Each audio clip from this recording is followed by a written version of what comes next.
സവാള, ഒരു പീസ് ഇഞ്ചി, 4 വെളുത്തുള്ളി, 2 പച്ചമുളക്, കരിവേപ്പില, മല്ലിയില, പിന്നെ 3 ഗ്രാമ്പു, ഏലക്ക, കറുവാപ്പട്ട, ബേ ലീഫ്.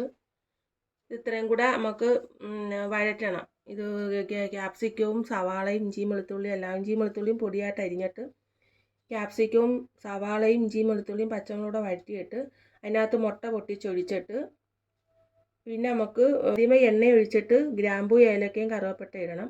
ഇട്ടതിന് ശേഷം നമുക്ക് ഇത്രയും അരിഞ്ഞത് വഴറ്റിയിട്ട് മുട്ടയും പൊട്ടിച്ചൊഴിച്ചിട്ട് അതിൻ്റെ കൂടെ മസാലകളെല്ലാം ചേർക്കാം. മഞ്ഞൾപ്പൊടി, മുളക് പൊടി, ഗരം മസാല അത് ഇത്രയും ചേർത്തിട്ട് ഈ നമ്മൾ വേവിച്ച് വെച്ച ചോറ് അതിൻ്റെ കൂടെ ഇട്ട് ഇളക്കി നല്ലതുപോലെ മിക്സ് ചെയ്തെടുക്കാം. അരി ഫുള്ള് വേവിക്കേണ്ട, ഒരു 3/4 ഭാഗം വേവിച്ചാൽ മതി. വേവിച്ചെടുക്കാം നമുക്ക് ആദ്യം.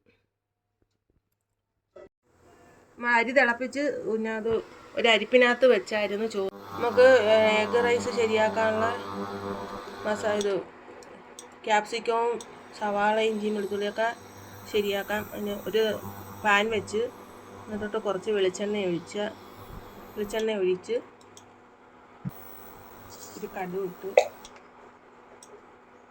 പൊട്ടിന് എന്നിട്ട് നമുക്ക് ഗ്രാമ്പു, ഏലക്ക, കറുവാപ്പട്ട ഇതെല്ലാം ഇടാം. ഗ്രേവി കൂടെ മുറിച്ച് വെക്കും.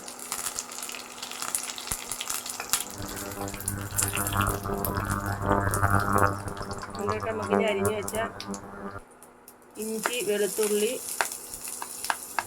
പച്ചമുളക്, 2 വറ്റൽമുളക്, പച്ചമുളക് ഒന്ന് മാറുമ്പോഴത്തേക്ക് ക്യാപ്സിക്കവും സവാള അരിഞ്ഞതും ചേർക്കാം. നമുക്ക് ഇതിനകത്തോട്ട് സവാളയും ക്യാപ്സിക്കം, കറിവേപ്പില എല്ലാം ചേർക്കാം.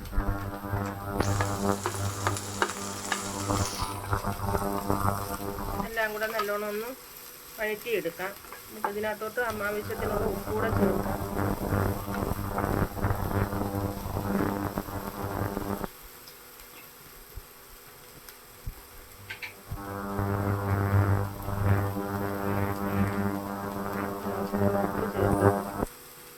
ചോറ് അരി നമ്മൾ വേവിച്ച് വെച്ച് അതിനകത്ത് ഉപ്പ് ചേർത്തില്ല.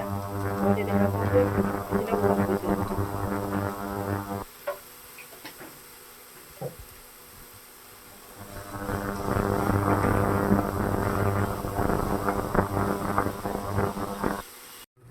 ഇതെല്ലാം നമ്മൾ ക്യാപ്സിക്കവും സവാളയും ഇഞ്ചി ഇതെല്ലാം വെന്തു. ഇനി നമുക്ക് ഇതിനകത്തോട്ട് അതിൻ്റെ മസാലകൾ ചേർക്കാം. ഒരു ശകലം മഞ്ഞൾപ്പൊടി ചേർത്തു, 1/2 സ്പൂൺ മുളക് പൊടി. ക്യാപ്സിക്കത്തിന് ഇത്തിരി എരിയുള്ള ഇല്ലയോ, പച്ചമുളകൊക്കെ ഇട്ടിട്ടുണ്ട്, അതുകൊണ്ട് ഒരു 1/2 സ്പൂൺ മുളക് പൊടി ഇട്ടു.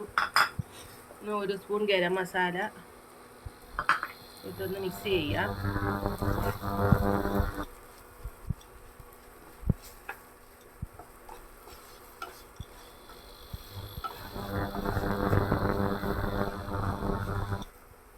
ഇതിൻ്റെ കൂടെ നമുക്ക് മുട്ട പൊട്ടിച്ചൊഴിക്കാം.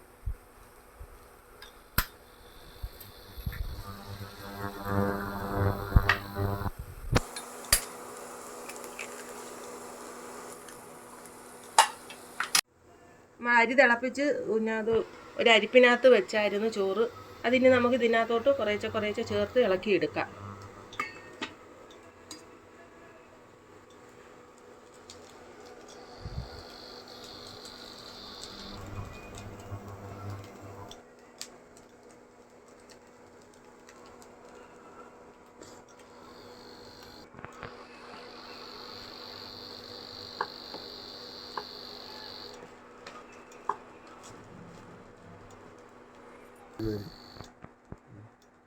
എഗ് റൈസ് റെഡിയായി. നമുക്ക് ഇത്തിരി മല്ലിയിലയും കൂടെ വേറാം. എല്ലാവരും ഒന്ന് ഇതേപോലെ ചെയ്ത് നോക്കണം. വീഡിയോ ഇഷ്ടപ്പെടുകയാണെങ്കിൽ ഷെയർ ചെയ്യാനും സപ്പോർട്ട് ചെയ്യാനും ലൈക്ക് ചെയ്യാനും മറക്കരുത്.